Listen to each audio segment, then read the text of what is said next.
De volta com o Café com Notícia desta quinta-feira, e o papo agora é com o escritor Eladio Holanda, que já escreveu quase 50 livros dos temas mais variados, e a gente vai conhecer um pouquinho da sua história como escritor, como empresário, e falar desse seu gosto aí de política. Corta o ponto, por favor, Gessé.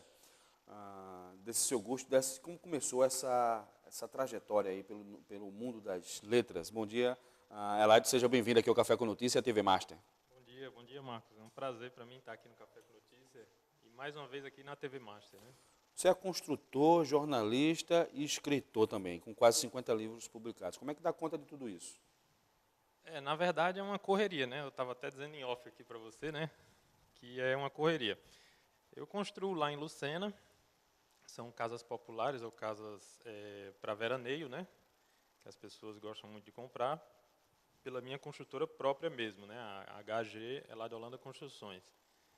E, paralelamente, eu escrevo como um hobby, né? Eu uso a escrita como um hobby. E a parte do jornalismo também. Quando começou essa paixão pelos livros, o primeiro livro publicado, quando foi e como foi que surgiu a ideia, o gosto pela literatura? Na verdade, desde criança eu sempre escrevi. Só que eu costumo dizer, como eu trabalhei muitos anos com o meu pai, que é a Argemiro Holanda, constrói também, eu dava muitos plantões de venda. E aí, nos plantões, a gente fica esperando, normalmente, o cliente vir, né, aparecer. Sim. E sempre nas horas vagas eu começava a escrever. Comecei escrevendo muitas poesias, eu divulgava no site Recanto das Letras. Aí teve uma amiga minha, eu costumo sempre lembrar dela, porque ela foi fundamental, que é Elis Rocha, que ela é cantora de Recife.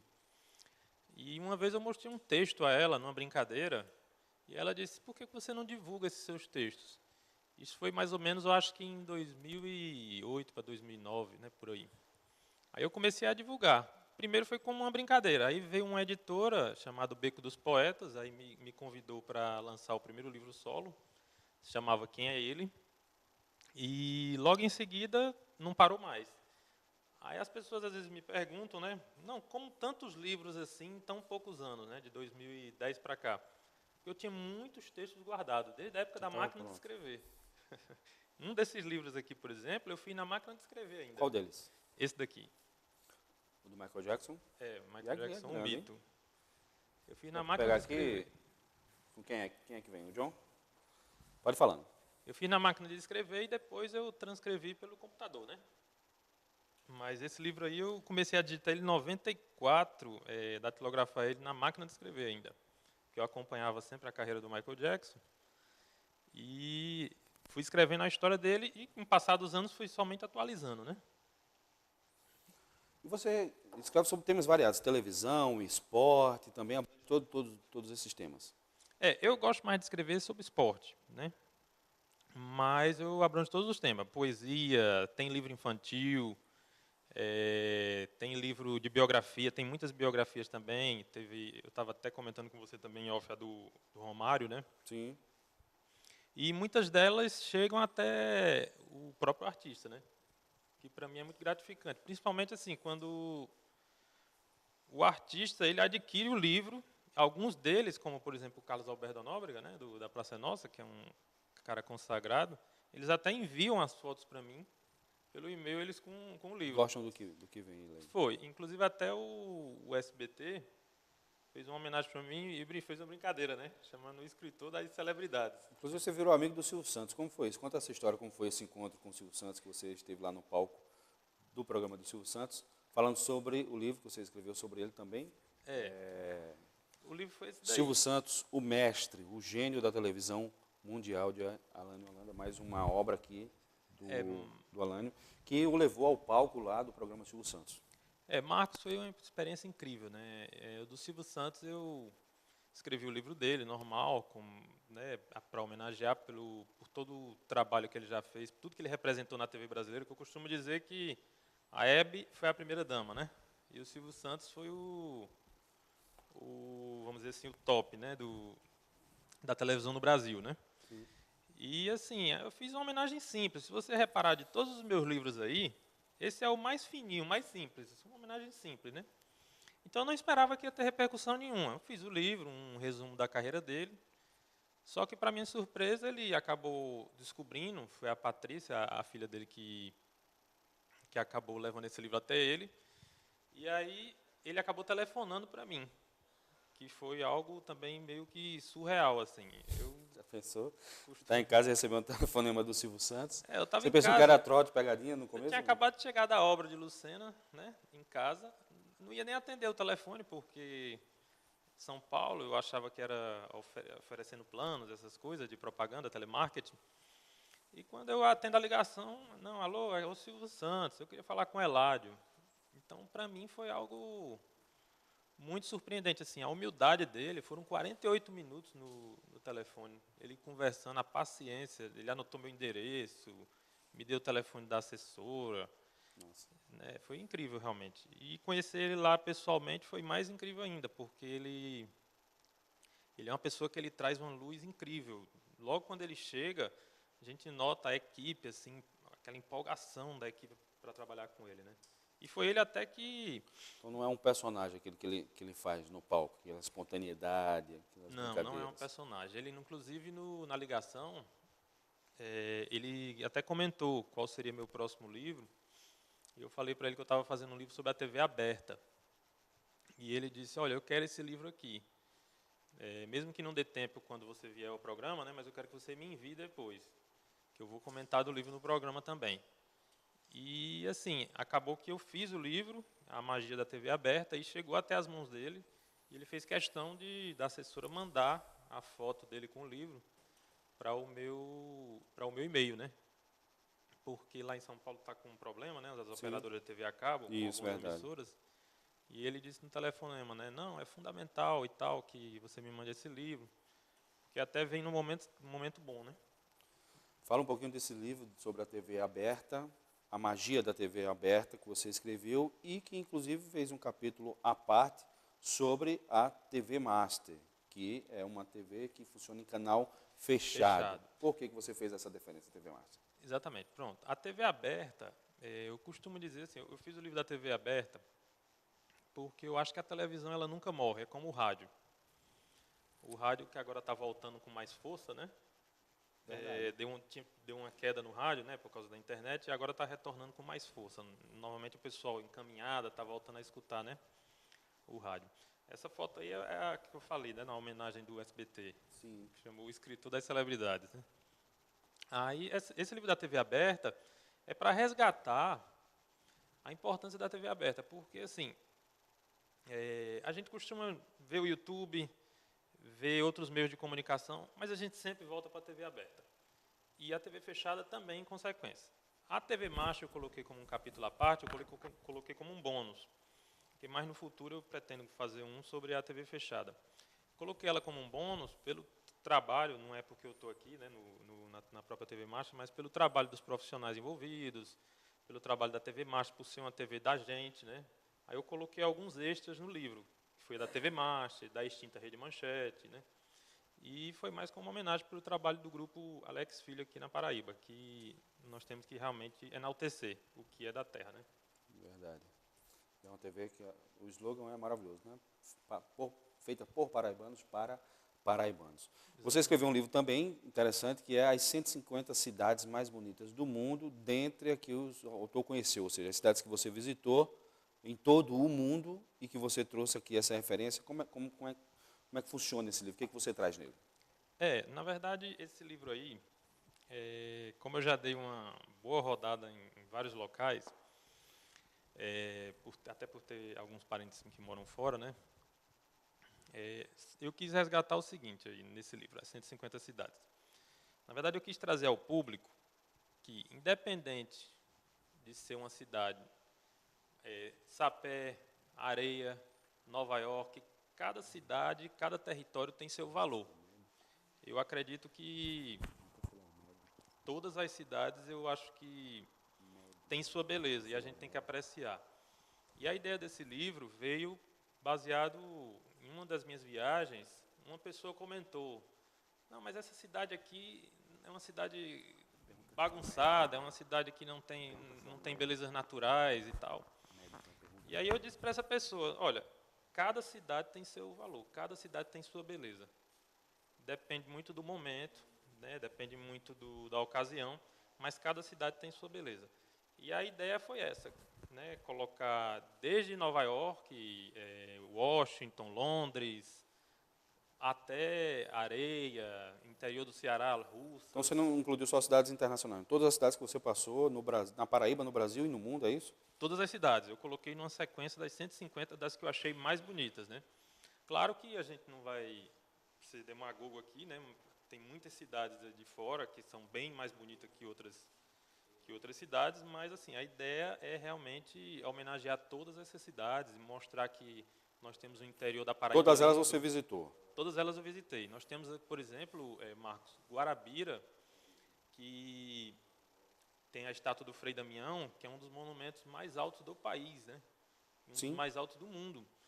E, no entanto, não tem tanta divulgação quanto poderia ter, né? Então, a minha Ou seja, tem ideia foi essa. curiosidades que não Exatamente. são Tem muita gente que, se a apuradas. gente perguntar, você conhece a estátua do Frei Damião lá em Guarabira? Às vezes as pessoas nem sabem. E é aqui, em cima, né? Entendeu? Me diga uma coisa, todas essas cidades que você visitou, na Paraíba, no Brasil e no mundo, existe alguma coisa em comum em todas elas? Uma coisa que você percebeu que seja no Brasil, seja no interior da Paraíba, seja na Europa, Olha, isso aqui existe em todas as cidades, existe algo em comum? em comum eu percebo o seguinte, primeiro a simplicidade de alguns povos, né? Por exemplo, eu até brinquei quando eu estive em Montevidéu, no Uruguai, que Montevidéu se assemelha muito aqui, com o pessoal da Paraíba aqui, com João Pessoa. Eu acredito que Montevidéu tem uma semelhança muito grande com João Pessoa. Já no caso da Europa, já é um estilo mais cadenciado. Um pessoal, eles preservam muito a memória, né? A memória, aquelas coisas mais Sim. antigas, né? E os Estados Unidos se assemelham muito com aquela região ali do Canadá, Austrália, essas regiões. É mais modernidade, se assemelha um pouco com São Paulo, porque é grande metrópole, né? Uma grande cidade em que as pessoas correm muito. Os Estados Unidos tem muito isso, né? É mais a correria. E já na E é cada Europa um não, na sua, né? A fria, assim, ninguém interfere na vida do outro. ninguém interfere na vida do outro. O que eu percebo muito lá fora é que ninguém é julgado, né? A gente já teve brasileiros, não vou citar o nome, brasileiros que foram morar lá, famosos, e que hoje têm uma vida em paz, porque ninguém lá julga ninguém, né? Eu acho que essa é uma das diferenças. Mas Até no metrô, o silêncio é absurdo, né? Cada um na sua, cada um com o seu livro, alguma coisa. Não existe aquela conversa que a gente percebe aqui no silêncio é transporte público, a interação, E outra que é coisa, comum no brasileiro. lá, o que eu percebi também, é que empresários eles andam de metrô junto com o povo, né? Vamos chamar o povão. Né? Não O tem transporte muito. público funciona. Transporte público funciona. É uma coisa que aqui no Brasil, se a gente for imaginar um empresário indo pegar ônibus, né? Não teria a mínima condição, né? Você falou que gosta de escrever muito sobre esporte, não é isso? É o seu É, assunto predileto. o O que é que esporte você é um escreveu assunto sobre privilegiado. esporte já? Dos que eu gosto mais é esses 150 maiores esportistas da história, né? Porque, normalmente, Marcos, nas listas dos 150 dos esportistas da história, dos maiores, eu pesquisei muito em sites internacionais, europeus. Se eu pesquiso no site da Europa, eles colocam muito somente europeus na lista. Se eu pesquiso em sites americanos, o maior foi Michael Jordan, eles puxam muito para o lado americano. E eu procurei nesse livro aí, Os 150 Maiores Esportistas, fazer uma lista de forma com que ficasse imparcial, né? Desde ao Pelé, Ayrton Senna, ao Michael Jordan, e artistas que também não foram, esportistas que também não foram medalhistas olímpicos. Por que somente os medalhistas olímpicos têm que estar nessas listas? Por exemplo, o Bruce Lee foi um grande karateca. O Bruce Lee foi um dos maiores de artes marciais do mundo, da história. Então, na minha lista tem o Bruce Lee, tem aquele rapaz, que eu esqueci o nome agora, mas que escalava os prédios, que era chamado de Homem-Aranha, Sim, sim, sim. alpinista, né, que é francês. O alpinismo é um esporte. Então, não deixa de ser um grande esportista, ele também está na lista. Então, não só os que competiam, digamos assim, você incluiu na sua lista, mas os que praticavam esporte até de forma Como hobby, como Exatamente. entretenimento. Como entretenimento. E esse outro aqui foi o mais recente, esse daí, né? Na verdade, Os 75 maiores clássicos do futebol do mundo, as grandes rivalidades. esse daí o Galvão até comentou no livro dele, no programa dele, o Galvão Bueno. E, na verdade, aí são os 75 maiores clássicos de futebol da história, em termos de times, né? Certo. Não de seleção.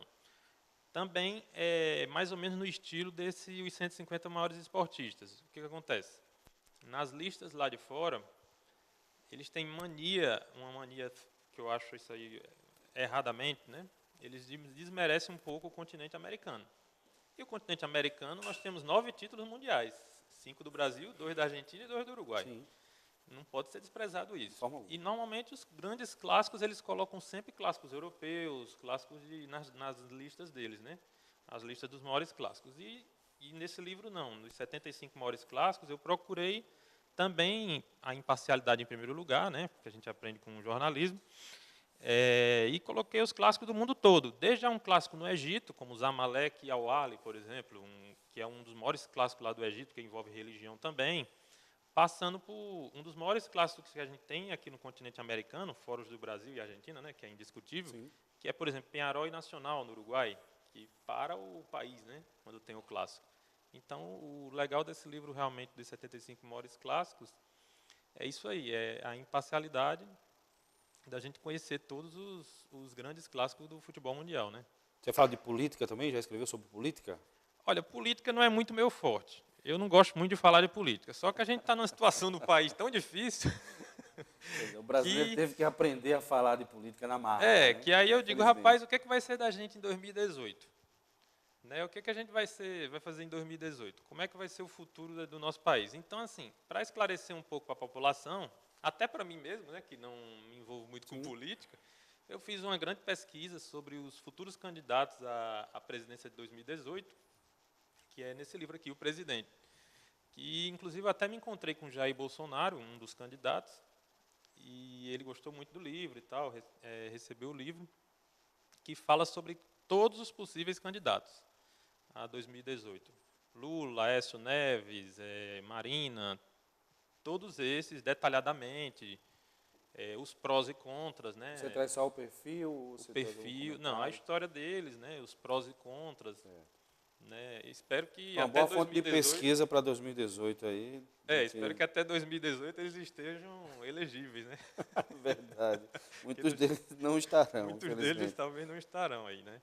Mas, enfim, o intuito era esclarecer para a população, inclusive até os candidatos com partidos menores, né? O Cristóvão Buarque e esses outros candidatos que têm partidos menores, né?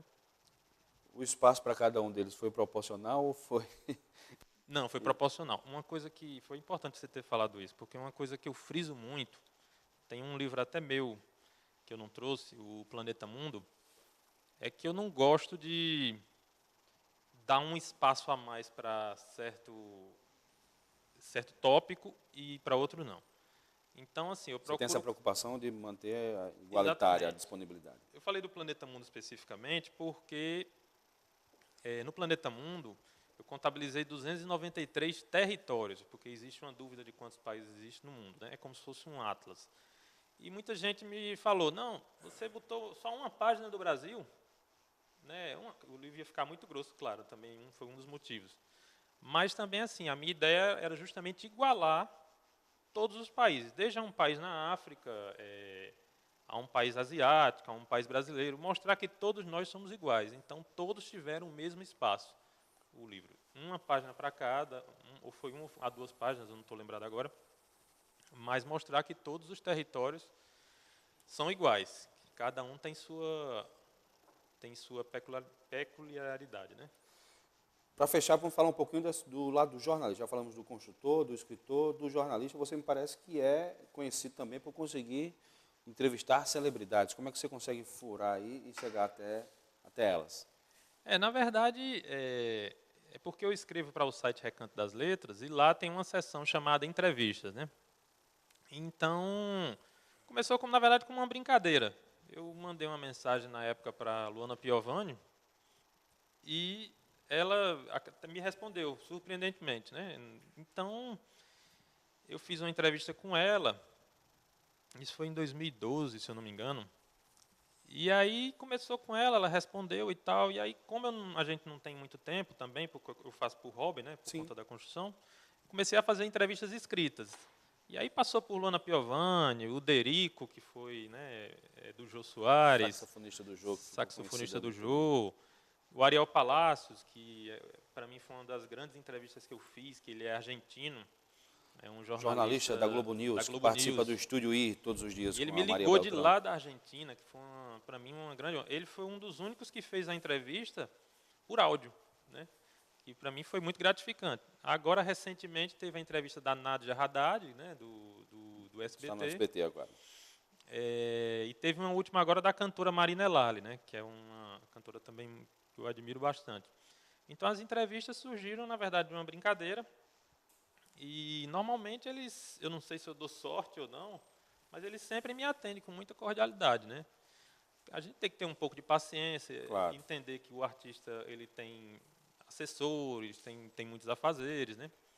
E com paciência e calma a gente entrevista. A ideia das entrevistas é justamente passar o lado do artista, o lado humano, o lado pessoal e principalmente mostrar, Marcos, que como todo ser humano, o artista tem seus altos e baixos. Existe muito na mídia impressa, uma parte da mídia, né, claro, Sim. um pouco maldosa, que gosta de somente denegrir, né, a imagem do artista. Um dos casos principais é o do Michael Jackson, né, que foi muito detonado no final de carreira dele, né. Então, a entrevista, na verdade, a ideia da entrevista é justamente essa, mostrar que, como tudo na vida, tem seus altos e baixos, e mostrar o trabalho do artista, realmente. Aládio, muito obrigado pela sua participação no programa de hoje. Gostei demais de conversar com você, conhecer um pouquinho melhor da sua história, dessa sua paixão aí pela literatura. Não, eu que agradeço, Marcos. Para mim é um prazer estar aqui. Desejar aí boa sorte, você completando 2 meses aí no Café com Notícia. Verdade, obrigado. E se Deus quiser, a gente volta novamente. Um prazer, uma satisfação estar aqui novamente na TV Master. E a gente sai do papo sobre